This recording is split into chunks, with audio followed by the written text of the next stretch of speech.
Hold on, I just need to make sure that I'm recording because I don't want to start talking until I know. And I do. Yes, we're good.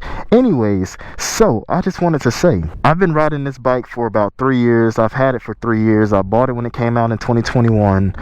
And I just want to say, riding is everything I hoped it would be and more. I'm not saying my life when I'm riding is like the life of the people that you see in all those Instagram reels and things of that nature. Like, my bike's not that fast. It doesn't do all of that. But for what my bike is and what it provides me, it gets the job done.